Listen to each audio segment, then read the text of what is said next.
Sorry साथियों, sound नहीं आ रहा था, मेरी गलती थी, मैंने माइक नहीं लगाया था। जो मैं चर्चा आज आपसे करना चाहता हूं वह बहुत महत्वपूर्ण चर्चा है और इसे आप अपने तमाम सारे आउटसोर्स अस्थायी कर्मचारियों तक इस चर्चा को पहुंचाएं। हम लोग पिछले 2 महीने से जो लगातार कामगार क्रांति आंदोलन की तैयारियां जो मध्य प्रदेश में कर रहे थे और जो धरना प्रदर्शन रैली और ज्ञापनों के जरिए जो हम सरकार तक अपनी बात पहुंचा रहे थे, उसका असर हुआ है। 20 दिन पहले हम सरकार को भोपाल में कामगार क्रांति आंदोलन के लिए नीलम पार्क में परमिशन का पत्र देके आए थे। आज पुलिस के द्वारा हमसे पूछा गया और हमको बताया गया कि आप जो कामगार क्रांति आंदोलन कर रहे हैं उसमें संख्या बहुत अधिक आने वाली है, इसलिए नीलम पार्क में आपको परमिशन संभवतः नहीं मिलेगी, आप कोई दूसरा स्थान बताइए। तो हमने उनसे कहा कि हम बाबा साहब आम्बेडकर की प्रतिमा के समक्ष अपना कामगार क्रांति आंदोलन करेंगे, दूसरा हमारा विकल्प ये है। प्रशासन ने कहा कि पुलिस की ओर से कहा गया कि नहीं, अम्बेडकर पार्क में आप कर लीजिए। हमने कहा कि अम्बेडकर पार्क में हम कार्यक्रम नहीं करेंगे, क्योंकि अम्बेडकर पार्क में कार्यक्रम करने का मतलब है अपने आंदोलन को आइसोलेशन में ले जाना, अपने लोगों को परेशान करना। और हमने अम्बेडकर का जो प्रशासन का सुझाव था वो पूरी तरीके से अस्वीकार कर दिया। फिर प्रशासन की तरफ से हमसे फोन पर कहा गया कि आप हमें अपना मांग पत्र दीजिए। मैंने कहा बिल्कुल, आज शाम को हम उन्हें अपना मांग पत्र व्हाट्सएप के जरिए पहुंचा देंगे पुलिस के जरिए वो। और हमने उनसे कहा कि हमारी 4 मांगे हैं और बहुत छोटी छोटी सी मांगे हैं। इन 4 मांगों को अगर सरकार 22 तारीख से पहले स्वीकार कर लेती है तो हमें आंदोलन करने की कोई जरूरत नहीं, हमें भोपाल आने की भी कोई जरूरत नहीं है। इसलिए आप सरकार के मंत्रियों से हमारे ज्ञापन पर बातचीत करके हमें बता दें, उस हिसाब से हम फैसला लेंगे। यह सब चर्चा ये बताती है कि पहली बार हम जो 2 साल से लगातार मेहनत कर रहे थे उस मेहनत का परिणाम आने वाला है।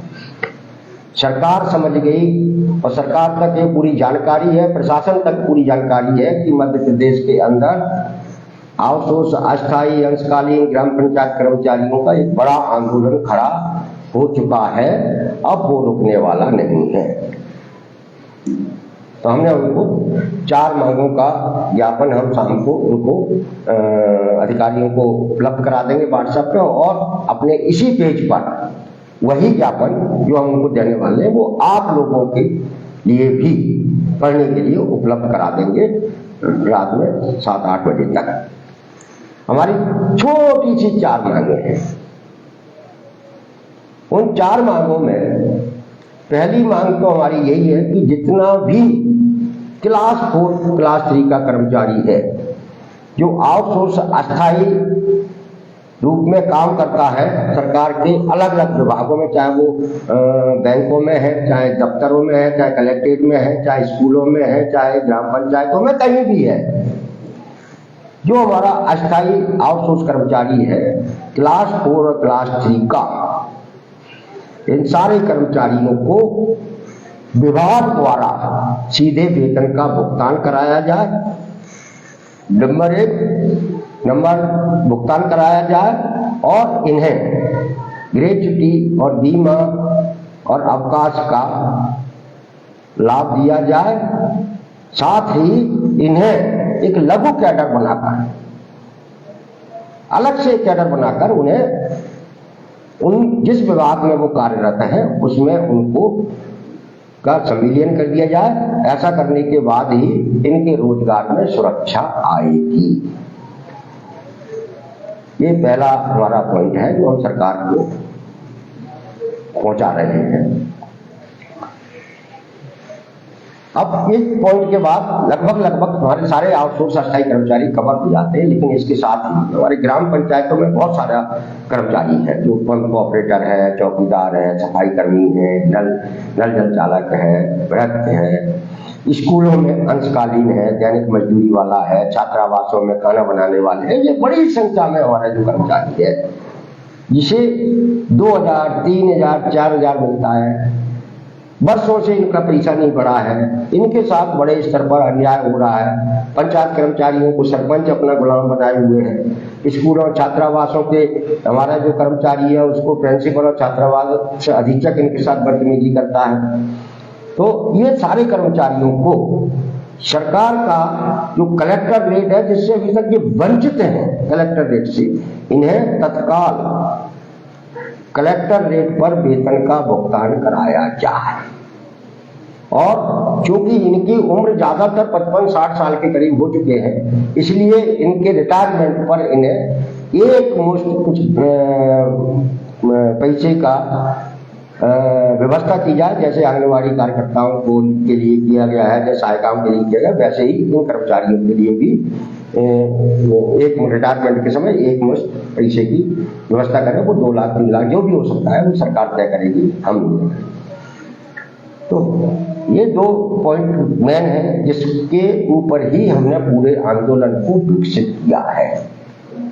बाकी हमारे अब तक के जो हमारे आउटसोर्स कर्मचारी जो एमपीवी में बड़ी संख्या में है, कई दुर्घटनाओं के शिकार हो गए, प्रताड़ना से तंग आकर उन्होंने आत्महत्याएं की हैं। ऐसे जितने भी आउटसोर्स कर्मचारियों की किसी भी विभाग की पिछले 10 साल में मौत हुई है या आत्महत्या की है प्रताड़ना से, उन सारे कर्मचारियों को सरकार की तरफ से मुआवजा दिया जाना चाहिए, क्योंकि मुआवजा सरकार हर आम नागरिक को भी देती है, लेकिन हमारे आउटसोर्स कर्मचारियों को मुआवजे का कोई प्रावधान नहीं है मौत मृत्यु पर। इसलिए जितने भी हमारे आउटसोर्स कर्मचारी जो किसी भी विभाग में काम करते हैं, उनकी मृत्यु हो चुकी है, उन्हें सरकार की तरफ से मुआवजा दिया जाना चाहिए और उनके परिवार को के एक सदस्य को नौकरी क्या व्यवस्था की जानी चाहिए।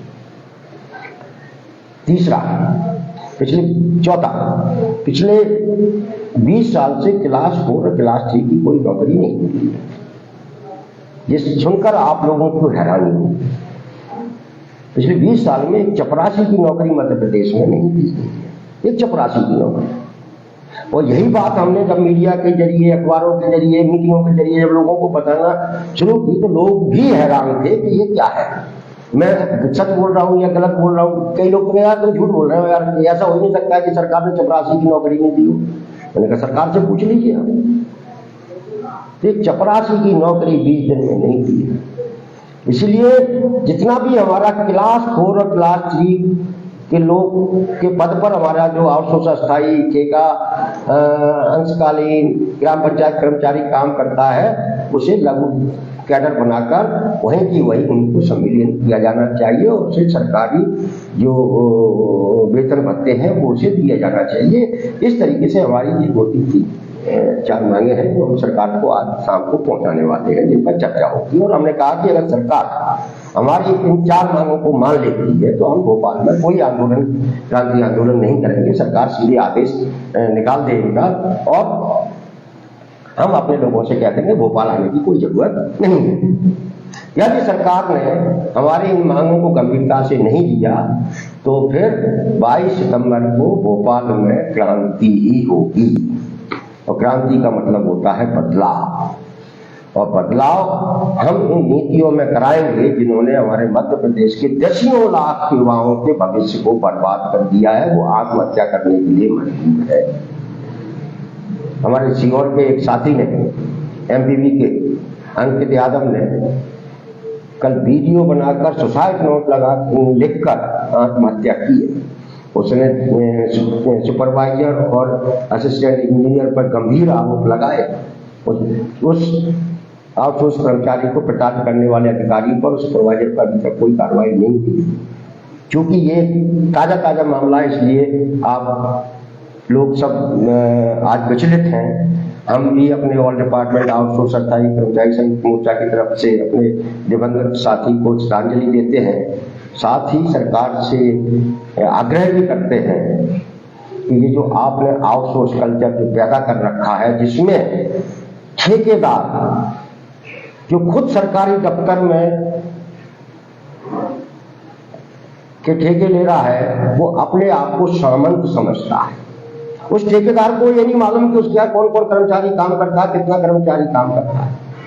उसने और ठेकेदार सामंत बन गया और उसने जो सुपरवाइजर रखे, सुपरवाइजर गुंडे हैं पूरी तरीके से। वो इस कदर आउटसोर्स कर्मचारियों को प्रताड़ित करते हैं, इस हद तक प्रताड़ित करते हैं कि लोग आत्महत्या करने के लिए मजबूर होते हैं। मैं पिछले दिनों बैतूल गया था, मुझे एक महिला आउटसोर्स कर्मचारी ने सुपरवाइजर की हरकतों के बारे में जानकारी दी।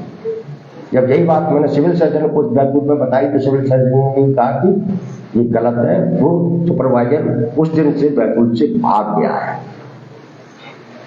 इसलिए हम अपने इस क्रांति आंदोलन के जरिए सरकार से ये भी कहने वाले हैं कि ये सुपरवाइजर नाम के जो गुंडे आपने सरकारी दफ्तरों में आउटसोर्स एजेंसियों के जरिए छोड़ रखे हैं, इन्हें वापस बुला लीजिए, वरना आने वाले दिनों में हालत गंभीर होंगे और आपके सरकारी दफ्तरों में जो भी अनैतिक और गलत काम होगा और कभी जब आप सुर्खियों में वो आएगा तो उनके लिए सुपरवाइजर ही जिम्मेदार होंगे, क्योंकि ये गुंडे हैं, बेलगाम हैं, जिससे प्रताड़ित ही नहीं करते।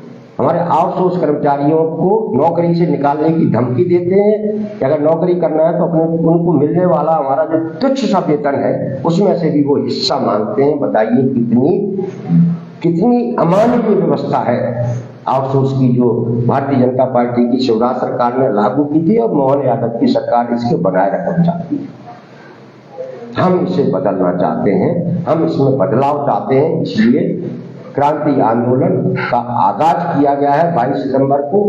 आप लोग जो भी जहां भी जिस विभाग में भी है और जो भी काम करता है, सफाई का काम करता है, कंप्यूटर चलाता है, नेटवर्किंग का काम करता है, कोई भी चाहे वाहन चलाता है, कि किसी भी तरीके का काम करते हैं, अगर आप आउटसोर्स अस्थायी दैनिक कर्मचारी हैं तो आप 22 सितंबर को भोपाल आए। ये आपके भविष्य की लड़ाई है और इस लड़ाई को सिर्फ आप और आप ही लड़ सकते हैं और आप ही जीत सकते हैं। ये बात मैं इसलिए कह रहा हूं कि पूरा सरकारी सेक्टर पिछले 20 साल में बेच दिया गया, खत्म कर दिया गया। सबसे ज्यादा कर्मचारी क्लास 4 क्लास 3 के होते हैं सरकारी सेक्टर में, सरकारी दफ्तरों में, वही खत्म कर दिए। किसी नेता ने कभी इस मुद्दे पर बोला क्या?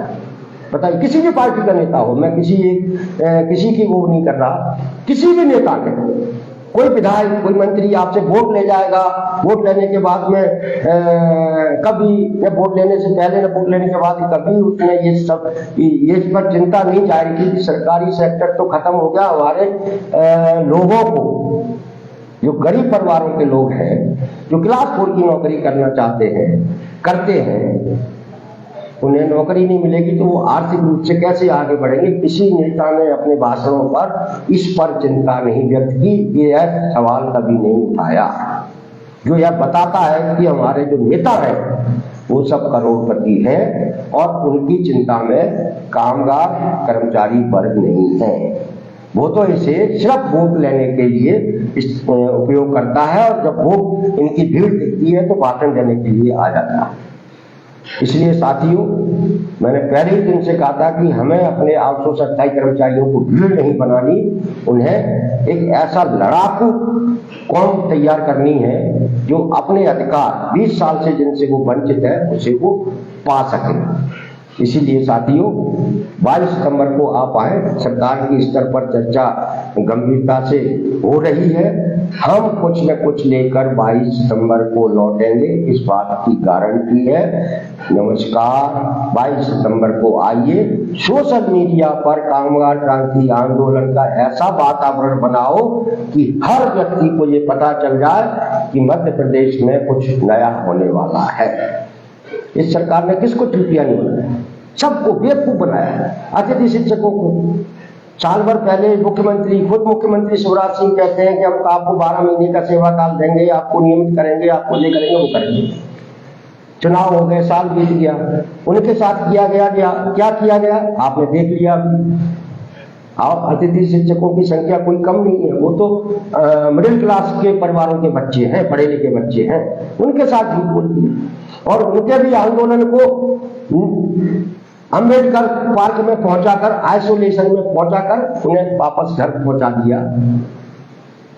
मतलब लाखों अतिथि शिक्षकों की भविष्य को इन्हें बर्बाद कर। तमाम सारे लोग हैं अलग अलग विभागों में जिनसे काम कराया और घर बैठा दिए। जन सेवा मित्र है, घर काम कराया वर्षों तक, घर बैठा दिया। सीखो कमाओ योजना में युवाओं को लगाया, घर बैठा दिया। हमारे जो मीटर लीडर थे एमपीवी में, घर बैठा दिया उनको। संविदा शिक्षा प्रेरक थे, घर बैठा दिया उनको। हमारे जो कोरोना में लोगों की जान बचाने वाले कोरोना वॉरियर्स थे, घर बैठा दिया उनको। इस तरीके से किस कदर सरकार ने हम काम करने वाले लोगों पर बर्बरता की है, इसके जब आप किससे कहानियां सुनोगे, लोगों से जब उनकी पीड़ा सुनेंगे तो आपके भी आंखें भर आएंगी और आप भी कहेंगे कि मध्य प्रदेश में सरकार तो कम से कम नहीं थी 20 साल से, यह तो किसी कोई रियासत थी जहां कोई राजा बैठा था अपने नाक कान आंख बंद करके, और वही हुआ। और उससे भी चिंता की बात यह है कि लाखों लोगों का, दसियों लाख लोगों का भविष्य बर्बाद कर दिया गया, सारी नौकरियां खत्म कर दी गई, गांव के स्कूल खत्म किए जा रहे हैं। कोई नेता बोलने के लिए इस पर तैयार नहीं है, कोई मंत्री इस पर बोलने के लिए तैयार नहीं है, कोई अधिकारी इस पर बोलने के लिए तैयार नहीं है। सरकार तो पुलिस के पीछे छिप गई है। हम 22 तारीख को पुलिस का सामना करेंगे, इससे पहले हम उनसे बातचीत भी करेंगे और हम स्पष्ट कहेंगे कि हमें न्याय चाहिए, न्याय चाहिए, न्याय चाहिए और 22 तारीख को ही चाहिए। धन्यवाद।